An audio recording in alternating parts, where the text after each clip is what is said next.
ಸದ್ಯಕ್ಕೆ ನಾನು ಏನು ಹೇಳೋಕೆ ಹೋಗ್ತಾ ಇಲ್ಲ ಸರ್. ನಾವು ತಗೊಂಡಿರೋ ವ್ಯಾಕ್ಸಿನ್ ಇವಾಗ ಈ JN1 ಹೋರಾಡುವಂತ ಶಕ್ತಿ ಇದೆಯಾ ಸರ್, ಅಥವಾ ಎಕ್ಸ್ಟ್ರಾ ಬೂಸ್ಟರ್ ಡೋಸ್ ಆತರ? ನೋಡಿ, ಇದುವರೆಗೂ ಇದರಿಂದ ಬಹಳ ಕೆಟ್ಟ ದುಷ್ಪರಿಣಾಮ ಬೀರಿರ್ತಕ್ಕಂಥದ್ದು ಎಲ್ಲೂ ವರದಿಯಾಗಿಲ್ಲ ದೇಶದಲ್ಲಿ. ಇದರಿಂದನೇ ಕೋವಿಡ್ ಬಂದಿದ ತಕ್ಷಣವೇ ಅವ್ರಿಗೆ ಭಾಳ ಒಂದು ಗಂಭೀರ ಪರಿಸ್ಥಿತಿಗೆ ಹೋಗಿದ್ದಾರೆ ಅಂತ ಈ ವರ್ಷದಲ್ಲಿ ಎಲ್ಲೂ ಬಂದಿಲ್ಲ. ವಿದೇಶದಲ್ಲೂ ಕೂಡ ಈಗ ಹಾಂಗ್ಕಾಂಗು, ಸಿಂಗಾಪುರಲ್ಲೆಲ್ಲ ಆಗಿದೆ, ಅಲ್ಲೂ ಕೂಡ ಈ ಥರದ ಒಂದು ಪರಿಸ್ಥಿತಿ ಉದ್ಭವ ಆಗಿಲ್ಲ. ಎಲ್ಲೂ ಯಾವ ದೇಶದಲ್ಲೂ ಒಂದು ಆತಂಕದ ವಾತಾವರಣ ಸೃಷ್ಟಿಯಾಗಿಲ್ಲ, ಅಥವಾ ಏನು ಇಲ್ಲ ಅಲ್ಲಿ ಓಡಾಡಬಾರ್ದು, ಅಲ್ಲಿಗೆ ಪ್ರವಾಸ ಮಾಡಬಾರ್ದು ಅಂತ ಎಲ್ಲೂ ನಿಷೇಧನೂ ಕೂಡ ಆಗಿಲ್ಲ. ಆದ್ದರಿಂದ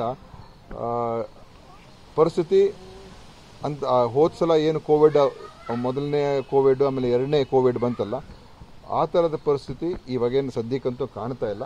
ಆದರೆ ನಮ್ಮ ಎಚ್ಚರಿಕೆಯಿಂದ ನಾವು ಇರ್ತೀವಿ. ಸದಾ ಕಾಲ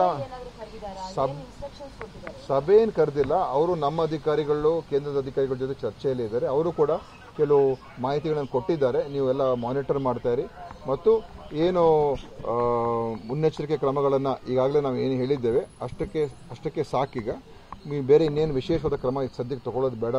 ನೀವು ಜನರಲ್ಲಿ ನಿಗಾ ವಹಿಸ್ಕೊಂಡು ಎಲ್ಲೆಲ್ಲಿ ಟೆಸ್ಟ್ ಮಾಡುವಂಥದ್ದಕ್ಕೆ ಅವಕಾಶ ಮಾಡಿಕೊಡಿ. ಮತ್ತು ಯಾರಿಗೆ ರಿಸ್ಕ್ ಇರ್ತಕ್ಕಂಥ ಕ್ಯಾಟಗರಿ ಇದ್ದಾರೆ ಜನ, ಅವರು ಸ್ವಲ್ಪ ಎಚ್ಚರಿಕೆಯಿಂದ ಮಾಸ್ಕ್ ಹಾಕೊಂಡು ತಿರುಗಾಡುವಂಥದ್ದು, ಅಂಥ ಜನ ಅಂತೂ ಕಡ್ಡಾಯವಾಗಿ ಮಾಸ್ಕ್ ಹಾಕೊಳ್ತಕ್ಕಂಥದ್ದು ಕೂಡ ನಾವು ಹೇಳಿದ್ವಿ. ಅವರು ಅದೇ ಹೇಳಿದ್ದಾರೆ. ಸ್ಕೂಲ್ ಇನ್ನೂ ಸಮಯ ಇದೆ. ನಾನು ಹೇಳಿದ್ನಲ್ಲ, ಇನ್ನೊಂದು ಮುಂದಿನ 3-4 ದಿವಸ ನಾವೆಲ್ಲ ಕಡೆ ನೋಡಿ 4 ದಿವಸ 5 ದಿವಸ ನಂತರ ಮತ್ತೆ ಏನು ಮಾಡಬೇಕು ಅಂತ ನಾನು ತಿಳಿಸ್ತೀನಿ. ಈಗಲೇ ಆ ವಿಷಯದ ಬಗ್ಗೆ ನಾವೇನು ತೀರ್ಮಾನ ತಗೊಂಡಿಲ್ಲ.